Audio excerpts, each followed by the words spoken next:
It's really an entrepreneurial mindset that helps us identify the right problems. And if we're lucky, we work hard, maybe we make a little bit of progress on those problems. One of the key things I've learned in my life, it's better to fail at something important than to be very successful at something that doesn't matter very much. And so I like to choose problems that are sort of top 10 challenging problems globally. To my mind, there are two sort of admirable things you can try to do in life. One is to create joy, and the other is to reduce misery.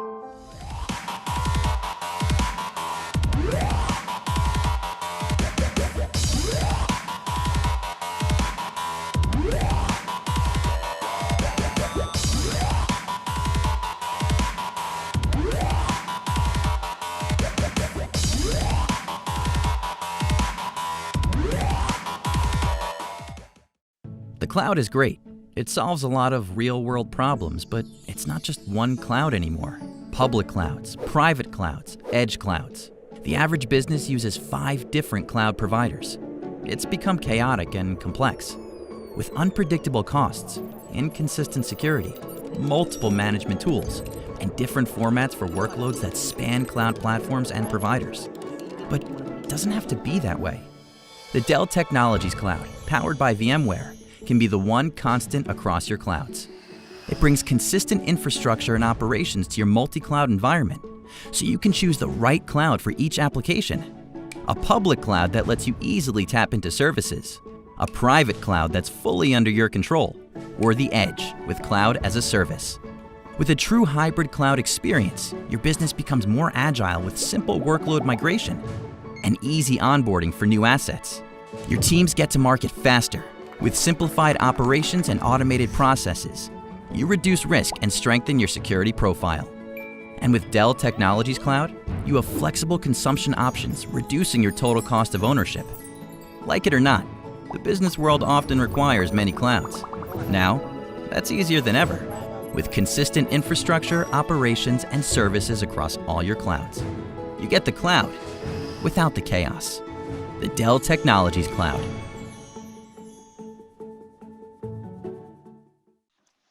Good morning, everybody. Thank you so much. We are really excited to have you all over here today. And we have an amazing entrepreneurial speaker, and who is a very successful entrepreneur. And I've had the pleasure of having known her for a while. And it's Dr. Marie Sastry, and she's going to talk about entrepreneurial mindset and how to create change across various sectors. So the unique thing about Anne-Marie is not only she left her chaired and tenured professorship at University of Michigan to start her first company, she got it funded through very top tier venture capitalists, including Khosla Ventures, and then sold it to Dyson. And the company was focused on solid state battery technology. As you know, that's one of the very good market opportunity. And not only that, now she's on to her second startup, focusing on world's another greatest challenge, education, access to education for all. And her new company called Amesite, which is an artificial intelligence powered software as a service, SaaS edutech company, is focused on how the world learns. So with that, I would like to invite Anne-Marie and hand it over to her to share her wisdom with us today. Thank you, Anne-Marie. We appreciate you having you here. I've always chosen to surround myself by great people who are very forward-thinking when it comes to gender issues and diversity. I think diversity is a key and central element of any environment, and I've never been in an environment where diversity doesn't lead to a better place. From a science perspective, we know that if you have greater diversity of microbes, for example, in your gut, that you're more likely to be healthy. And that's finding of diversity of microbes in your gut. If you think about the diversity of people in a working environment, it leads to a healthier environment and more innovation.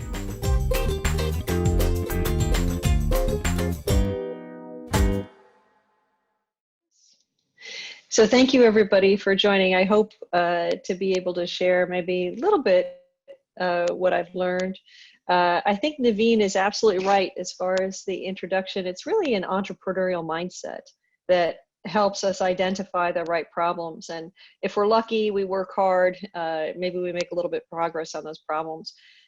One of the key things I've learned in my life, it's better to fail at something important than to be very successful at something that doesn't matter very much. And so I like to choose problems that are sort of top 10 challenging problems globally. And to my mind, there are two sort of admirable things you can try to do in life. One is to create joy and the other is to reduce misery. And if you line up the world's top 10 challenges at any given moment in time, they're a little bit different. But really, they're all designed to do those things. Startups really, it's funny, it's an anagram for upstarts, and it's not an accident. When we start new companies, the entrepreneurial journey always begins with, nobody's doing this. And sometimes the idea is so big that rather than think I'm going to create something and sell it to someone through another company or partner with someone, it really needs its own organization. And it needs its own organization because it has a particular mission and needs to have a particular culture and particular grit and particular tenacity to execute on that vision. So really, startups are about creating whole new organizations to create new things. And there's lots of creativity in organizations that already exist, but the entrepreneurial journey is different. I'm going to create a structure to go execute on a vision. My first company, Sastry 3, was started when I was still a professor at University of Michigan. And the things I knew how to do, I knew how to write papers, I knew how to give presentations and scholarly keynotes and things like that. I knew how to advise students, I knew how to teach or mentor and coach. I knew how to do those things. There was a lot I didn't know how to do, but I knew one thing about solid state batteries at that time. There was no battery company that was going to execute on something that was so high risk. And moreover, there was no company that was going to pour in basically the hard work and the dollars required to see substantial progress get made. There was just a lot of skepticism. And when I started Sastry 3, pretty much people who were big EV fans were still in the tinfoil hat crowd. It's hard to think back to that time, 2007, 2008, but really it was still very much a pipe dream. And batteries, working on batteries in the state of Michigan, which is really an automotive state, which is really dominated by IC engine driven vehicle production, was kind of medium nutty. So I always liked to work on these kinds of problems where I saw that there was going to be a big future and people really needed to use their intellect and go make contributions. That small tweaks in IC engines didn't seem like a very good thing for me to work on because there were lots of people who could do that problem, but maybe there weren't as many people who were crazy enough to go work on the problem that was going to be important to next generation. So I always wanted to work on stuff like that. And I was lucky to always find students going to work on those things with me. The arc of Sastry 3 is not an atypical arc for a company that sort of made it. We developed the technology, we made prototypes, we closed more money, we made better prototypes. And then in 2012, we had an inflection point. We knew that the equipment that we had purchased was not going to get us to the next level. We had been able to demonstrate good batteries. It took us about 2 years to even execute a decent battery. And then we realized, that we were kind of at the end of the road on that equipment. So at that point, we shut everything down, shut down all prototypers, late 2012, and turned the entire team inside out to source a new piece of equipment we call the Gen B. We worked very, very closely with a partner, and I'll talk a little bit more about partnerships and how important they are, at least they have been in my career. And we got our machine on time, and then we set a world record. And Scientific American covered us, and we received an investment by Dyson. And after a few months working together, they made an offer of acquisition, which we accepted. The other fork in the road was that offer. from Dyson, and the choice really was to continue along as a startup and continue to raise funds and execute on the technical vision, or to tuck that into a company that knew how to do manufacturing. And since the mission of Sastry 3 was to put solid state batteries into cars, and Dyson had just announced that they were building an electric vehicle, or they just decided that, and we thought that was a good fit. Later, Dyson decided not to build their car, but they announced publicly they're going to continue to put billions of dollars into batteries. So I guess that ties a ribbon on that story, and my former students are still at that company running it in Ann Arbor, Michigan, which is good. What do we learn when we read history about this? I mean, Sastry 3 is a little company, and we enjoyed some success. I think one of the things that we did with that company is that we noticed a few things. We noticed that disruptive tech was going to come down the pike. And it's very rare that people inside a big organization executing on the incumbent technology or the incumbent business practice are going to notice that a change is coming. It's generally an outsider who notices, whether it's horses versus cars, cell phones versus landlines, EVs versus ICEs, solar and wind versus coal, or autonomous versus human driven. And a lot of the way that technology comes into big scaled incumbents is by merger and acquisition of a band of very entrepreneurs who sort of saw something because they were orthogonal to the direction of the incumbency. And that's normal. And it's not that, what I've learned is that it's not just that the startups grow themselves or be successful or get merged or dissipate. It's always very important to have groups of entrepreneurs challenging convention, whether they're successful or not.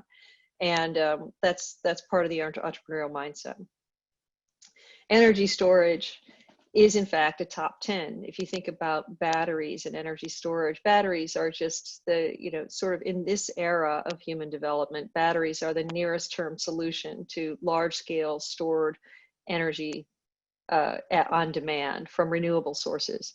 So if you agree with the supposition that it's better to have more renewable resources, putting aside the fact that everything is powered by the sun anyway, we're just using an older version of solar power when we burn chemicals and burn fossil fuels. But nonetheless, in terms of environmental sustainability in our era, as judged geologically probably, it's a better thing to do. It's a better way to preserve an environment that's amenable to our species and of course, all of the species that we depend upon.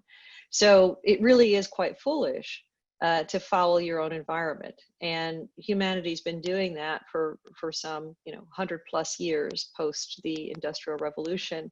And we've really only noticed it quite recently, perhaps in the last 50 years or so, that this was a phenomenon that was affecting all of us. So this question of how you integrate other resources onto a grid becomes very, very important.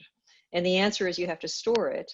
And the near-term answer, like I said, you come back to batteries. So this is why energy storage winds up in the top 10, because virtually everything we need to do requires us to store power.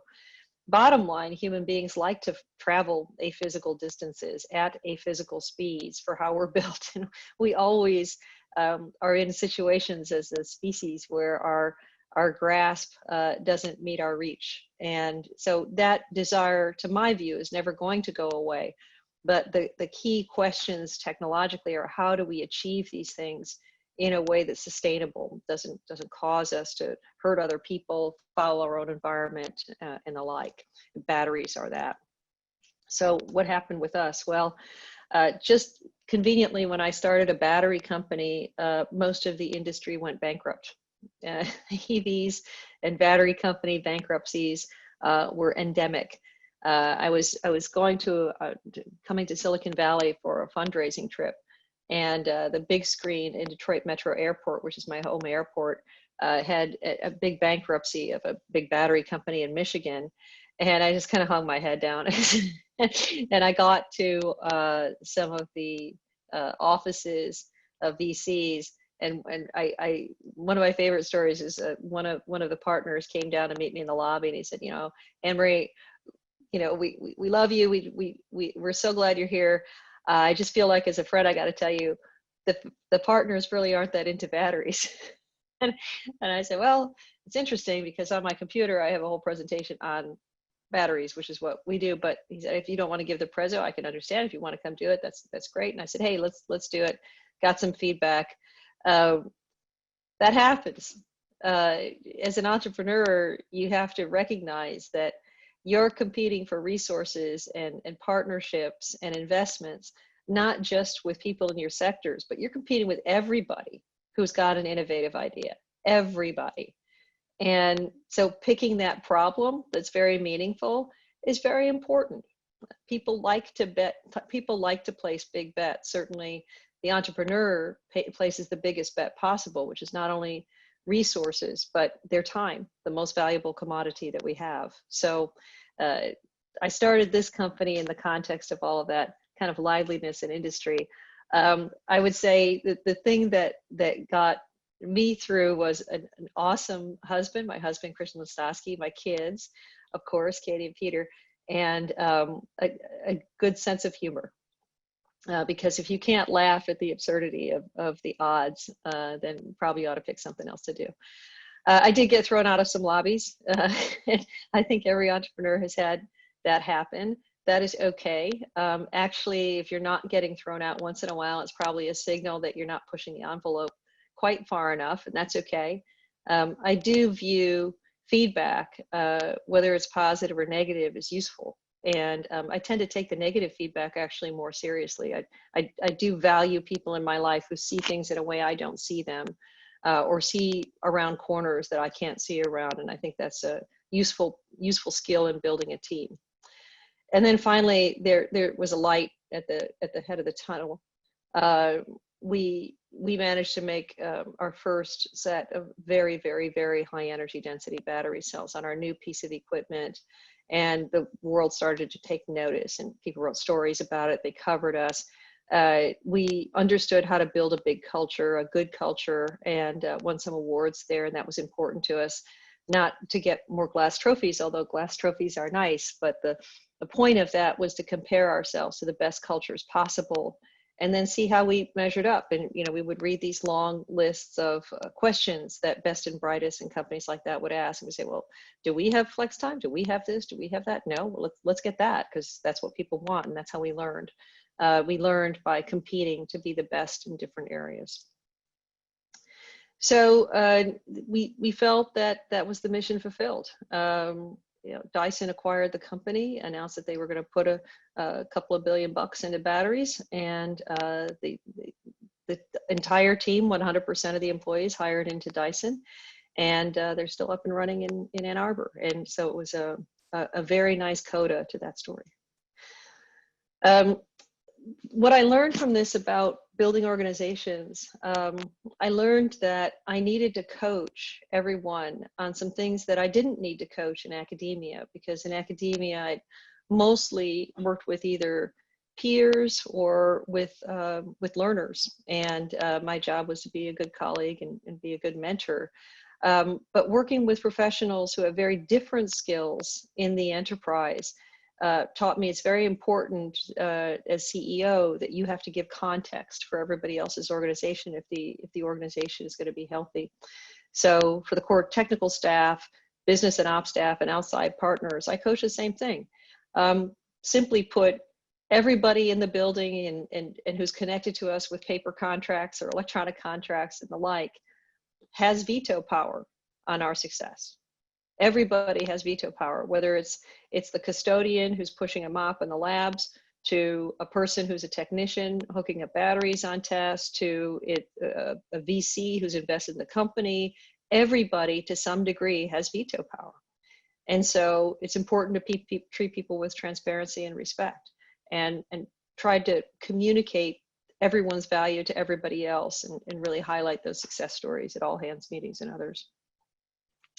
I learned a few things, and I think we as a team learned a few things, and it's not an accident that the 8 sort of beats that I'm going to show you comprise the core beats for my new company, a newer company, Amesite.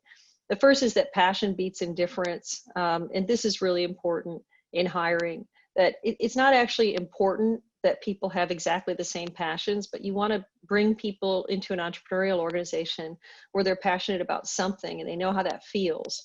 And so some people are going to be passionate about, having perfect audits, and some people are going to be passionate about disc golf, and some people are going to be passionate about the kinds of solvents that are used in the lab, and some people are going to be passionate about horses. But finding people who have that capability, the wonderment, the joy, the passion is very important, in an entrepreneurial organization. Growth beats comfort, and I probably say this 3 times a day. If you're growing, you're by definition not comfortable, and it's important to acknowledge that, especially when you're coaching people. Virtually all the members of the technical staff advance to management, and in a couple of cases to general manager, VP, director, and so forth at Sastry 3. And at my present company at Amesite, of course, we coach and promote people constantly. And it's important to tell people, because when they're being pushed and when they're being promoted, sometimes people get the idea, well, if I'm doing well, shouldn't I feel comfortable? It's like, no, if you're growing, you'll feel uncomfortable. And it's important to embrace that and explain that and contextualize that. Measurement beats conjecture. It's funny from a former professor to say that. I mean, I don't know how many meetings I've been in with people with coffee ring stained papers on the table, and people imagineering all kinds of situations. And that's one of the great things about the Academy, that people do like to conjecture, but measurement wins. And even the very best creative, most unicorn riding, rainbow sliding people in the Academy know that in order for them to be successful, that they need to measure things too. And in an organization, it's important for efficiency in all of the time, in all of our interactions and meetings, that we say to people, look, bring measurements. That conjecture can be for the very beginning and maybe the very end of a meeting, but the middle should really be about measurements. Humility beats arrogance. This, I can't emphasize this enough. I think all feedback is good. I think I had one VC say to me, a regional VC say to me when I was going to start a company, well, you better go and find a CEO because you're a professor. I thought, I can't afford a CEO.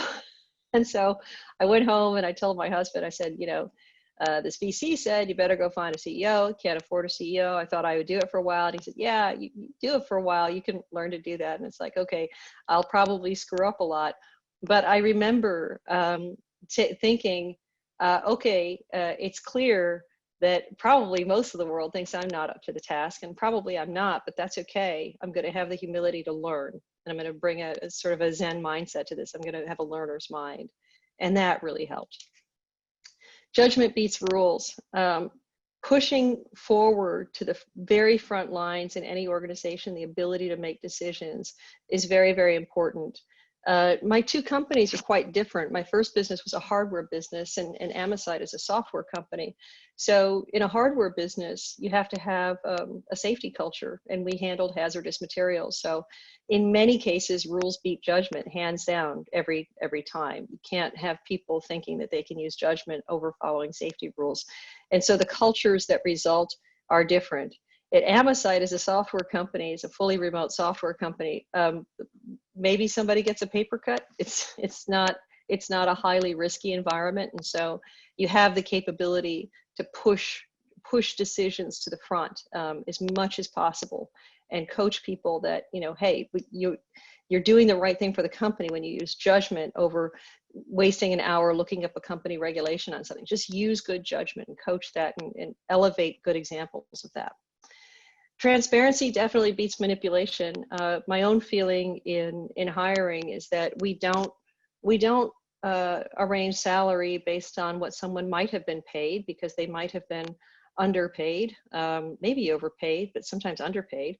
So we peg salaries to top quartile, and we're transparent with the data, and we tell people when we hire, if you have different data, please bring your data. We're happy to look at that. We don't we don't try to stop people from applying for other jobs. If they're looking for another job, probably the environment is not a fit, or maybe the company's not doing something right, or what have you. So talk about it. And I think that's a better way. If you do the right things, and the work situation you've created is equitable and, you know, honorable, legal, ethical, then you shouldn't have to manipulate. You should just be transparent about what you're doing. Honesty beats politeness. That's not to say that honesty is the opposite of politeness, but that honesty beats sort of a ruinous politeness that prevents you from saying, hey, this is an issue. And I coach my team to, if you want to flag a play, if you want to call an audible, stop the meeting and ask the question. Because it's better to be honest rather than waste your time and then not get to the core of an issue. And then finally, obviously, optimism beats cynicism. It's really easy to be cynical in any culture, and it's really a cheapest form of humor. But being optimistic is kind of hard. It requires you to imagine a future or imagine a solution. And so anybody that thinks being cynical somehow makes you smarter or makes you cleverer, I strongly disagree. It's harder to be friendly and it's harder to be optimistic, but it's definitely worth doing. But it is effort. So all of these principles are what we use every day at my company, Amesite. And this is another global top 10. Our mission is to improve the way the world learns. When I sort of decided to do the next thing, and my next act would be, I thought this might be a charitable activity, but I quickly realized it was too expensive. So I decided to make it into another company. Here are some of the numbers that motivated me. One is that the lots of people are in higher education. The global market is actually 1.9 trillion, excuse me. But national debt now stands at 1.6 trillion actually a year in, so 2 years in. 60% of learners don't expect to pay off college until they're over 40. And lots of people work. So we've been saying for some time that higher education was going online, and then there was this pandemic. We feel a sense of honor, a sense of joy to be able to help, a sense of empathy for all of the people who are working hard to try to deliver education under very, very, very difficult circumstances. And we've really redoubled all of our efforts to help our customers and partners through this. So a few years ago, when I started this business, just under 3 years ago, I looked around and thought, well, Spotify, Amazon, and YouTube use AI, and that's why those experiences are engaging. And I saw kids and adults consuming learning products that weren't engaging, and the deciding factor on whether or not you could deliver that engagement was really AI. And so decided that in order to have that great user experience, we really needed superior technology. But rather than sort of make some grand statement about, you know, tearing down the house and universities shouldn't exist and K-12 schools are stupid and stuff like that, we don't believe that at Amesite. We think that learning institutions are very important and very challenged, and what they really need are a cohort of probably several multi-billion-dollar companies that provide awesome technology so that they can deliver better. But they should exist. They need better tech. So nonprofits need providers to bring college to people more cost effectively and more engagingly. And technology under the hood really needed to be artificial intelligence and machine learning. And you know, it's a similar journey to my last company, and really even going all the way back to my research labs, that it really comes down to finding that core piece that you think is going to enable the disruption. And there may be several of them, but drilling down and finding them is the first step into implementation. Falling in love with a particular technology does not help you start a business. It allows you to do research, which is, of course, equally important, and you know, should never be underestimated, the importance of that, because all businesses run and stand on the shoulders of on the fuel of scientific research and social science and humanities and so forth. So it's not the same thing. It's not any less important. You've got to find that core piece. The other thing I learned about entrepreneurship, it's just there are some similarities to the academy in the sense that you get to work on anything you want, but in entrepreneurship, you're much more focused, and you do have to learn to overcome the next hurdle in your way. So unlike the academy where you say, well, you know what, quantum computing looks kind of interesting, and I'm more or less an applied mathematician, so maybe I'll decide to go work on that for a while and read up on some papers and maybe start to write some things on that and do some research on it.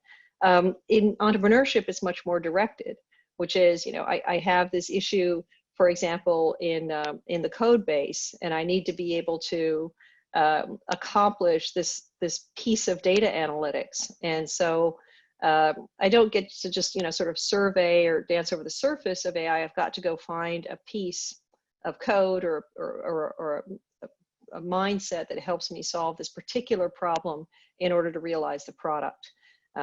And that's different, also very, very fun.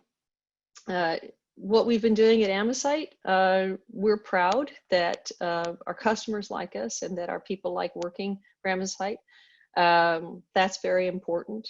Keeping people on the boat isn't accomplished by any sort of manipulation. It's accomplished by creating a great work environment. And as I coach my own staff, I'm there for less than 0.001% of all meetings. So it's really up to the team to make a decision on the culture to build and then go execute on that.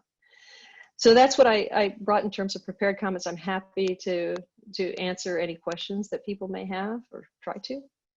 Thank you, Anne-Marie. You bet. Thank All right, you. take care. Thank you. Take care.